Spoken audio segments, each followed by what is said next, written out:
لو تناهيتم إلى سر الحياة وصنعتم كائنا حيا نرى. پھر اللہ نے دوبارہ توحید کی مثال دی کہ اللہ کی طاقت اور قدرت کو دیکھو، کہ چیزوں کے سایوں کو دیکھو، چیزوں کو دیکھو، کائنات کے ذرے ذرے کو دیکھو، یہ تمام کی تمام چیزیں اللہ کے سامنے سربہ سجود ہیں، سب اللہ کے حکم کے آگے فرما بردار ہیں، جس کام میں اللہ نے لگا دیا لگے ہوئے ہیں.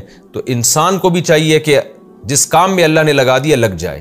اور یہ تمام کائنات کا اللہ کے حکم کے تابع ہونا، یہ خود اس کی علامت ہے کہ وہ اللہ ایک ہے. لہذا اس رکوع میں اللہ فرما رہے ہیں لا تتخذوا الہین اثنین، دو الہوں کو مت ٹھہراؤ، دو کو معبود مت بناؤ.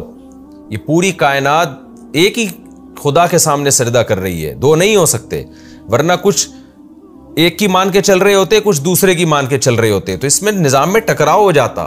تو یہ پوری کائنات سائے کیسے ترتیب سے سمٹ رہے ہیں، تو یہ پوری کائنات کا ذرہ ذرہ بتا رہا ہے کہ ہمیں چلانے والا، ہمارے نظام کو سنبھالنے والی ایک طاقت ہے، ایک طاقت ہے، وہ دو نہیں ہے. اس لیے اللہ نے فرمایا کہ اللہ کہتا ہے، کس سے کہتا ہے؟ یعنی مخلوق سے اور پیغمبروں سے، مخلوق سے پیغمبروں کے ذریعے اور پیغمبروں سے براہ راست کہتا ہے لا تتخذوا الہین اثنین، دو الہ مت ٹھہراؤ. اس سے دلالت النص سے پتہ چلتا ہے کہ جب دو ٹھہرانا جائز نہیں ہے تو دو سے زیادہ تو بطریق اولا ناجائز ہے. دیکھیں ایک اصطلاح یاد کر لیں، دلالت النص. آج کل جو نئے نئے مجتہدین آ رہے ہیں نا، یہ فقہی اصطلاحات سے واقف نہیں ہوتے، تو بہت سی جگہوں پہ یہ قرآن و سنت کی غلط تشریح کر رہے ہوتے ہیں. دلالت النص کہتے ہیں ایک حکم قرآن میں یا حدیث میں واضح نہیں ہے، لیکن تھوڑی سی بھی عقل رکھنے والا سمجھ جائے گا کہ جب یہ ناجائز ہے تو اس سے اوپر کی چیز تو بطریق اولا ناجائز ہوگی. اس کی مثال میں بار بار دیتا ہوں کہ وَلَا تَقُلْ لَهُمَا اُفٍّ، اللہ فرماتے ہیں ماں باپ کو اف مت کرو. تو کیا مطلب؟ جب اف جیسا ہلکا لفظ بھی ان کو تکلیف دینے کے لیے استعمال نہیں کیا جا سکتا تو مارنا، گالیاں دینا یہ تو بطریق اولا حرام ہے، اور یہ اسی آیت سے پتہ چل رہا ہے. اب کوئی کہے کہ ماں باپ کو برا بلا کہنا، مارنا، پیٹنا معاذ اللہ، اس کا اس آیت میں کوئی تذکرہ نہیں ہے، یہ دوسرے دلائل سے ثابت ہے کہ یہ ناجائز ہے. قرآن و حدیث میں دوسرے مقامات پہ ہم کہیں گے نہ دوسرے مقامات پہ بھی اور خود اس آیت سے بھی ثابت ہے، اور 100% اس آیت سے ثابت ہے جس میں آتا ہے کہ لا تقل لہما اف. تو اس میں صرف اف کا تذکرہ نہیں ہے، اس میں اف سے اوپر کی تمام چیزیں خود بخود داخل ہیں. تو اس کو دلالت النص کہتے ہیں کہ آیت بطریق اولا واضح طور پر بیان کر رہی ہے کہ جب یہ حرام ہے تو وہ بطریق اولا حرام ہے. تو یہاں بھی ایسا ہی ہے کہ جب دو معبود اللہ کو پسند نہیں ہے، دو کو معبود بنانا، دو معبود ہوتے تو نظام عالم تباہ ہو جاتا، تو دو سے زیادہ تو بطریق اولا پھر تو بڑی بڑی جنگیں ہوتی. تو اس لیے اللہ نے فرمایا کہ دو کو معبود مت بناؤ، یعنی دو یا دو سے زیادہ کو. انما ہوا الہ واحد، بے شک وہ صرف ایک ہی معبود ہے. فَإِيَّايَ فَارْهَبُونَ، پس مجھی سے ڈرو. اللہ کی کیسی رحمت ہے، اللہ ہمیں خود کہہ رہے ہیں کہ مجھ سے ڈرو. حالانکہ اللہ کو تو یہ بتانے کی ضرورت ہی نہیں ہے. کوئی بہت بڑا بادشاہ ہوتا ہے، کوئی پاورفل ہوتا ہے، وہ لوگوں کو نہیں بتاتا، لوگ اس کی جو طاقت اور قوت دیکھ کے خود ہی ڈر رہے ہوتے ہیں اس سے. بلکہ یہ معیوب سمجھا جاتا ہے کہ کوئی محلے کا بدماش ہو اور وہ آپ کو کہہ رہا ہو کہ آپ مجھ سے ڈریں. لوگ کہتے ہیں یار اس کا مطلب یہ ہمیں حکم دے رہا ہے کہ ہم ڈریں، یعنی اس میں گویا پاور نہیں ہے، یہ ترغیب دے رہا ہے ہمیں.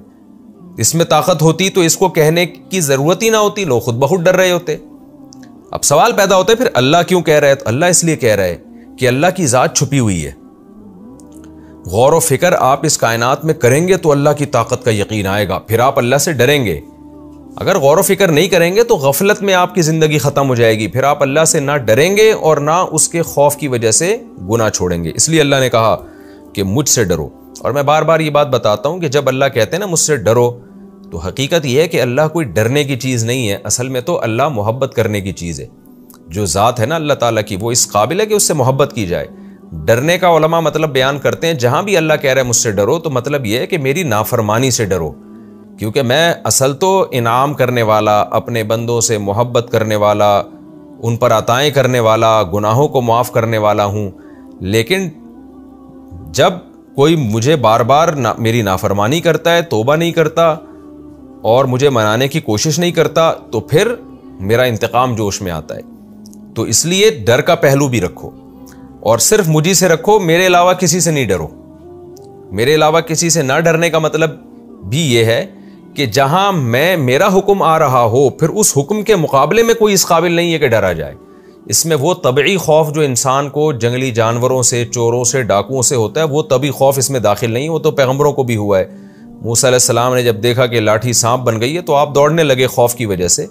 تو یہ طبعی چیز ہے، یہ اس آیت کے مفہوم میں داخل نہیں ہے. یہاں ڈر سے وہ ڈر مراد ہے جو معبود کا خوف، معبود والا خوف، کہ وہ اسباب سے ہٹ کے سب کچھ کر سکتا ہے، ہمیں نقصان پہنچا سکتا ہے. مثال کے طور پر دیکھیں، ایک آدمی میں پاور ہی نہیں ہے تو آپ اس سے ڈرتے بھی نہیں ہیں، لیکن وہ بندوق نکال لے گا تو آپ ڈرنا شروع ہو جائیں گے. تو یہ ڈر نیچرل ہے، اس کی اس آیت میں نفی نہیں ہے. لیکن ایک آدمی کے پاس پاور نہیں ہے مگر آپ یہ سمجھتے ہو کہ اسے مجھے قتل کرنے کے لیے بندوق نکالنے کی ضرورت نہیں ہے، کلمہ کن کی طاقت سے مجھے قتل کر سکتا ہے، تو پھر آپ جب اس سے ڈریں گے نا تو یہ وہ ڈر ہے جو صرف معبود سے ڈرنا جائز ہے، معبود کے علاوہ سے جائز نہیں ہے. کیونکہ اللہ واحد وہ ذات ہے جو آپ کو نقصان پہنچانے کے لیے کسی سبب کی محتاج نہیں ہے.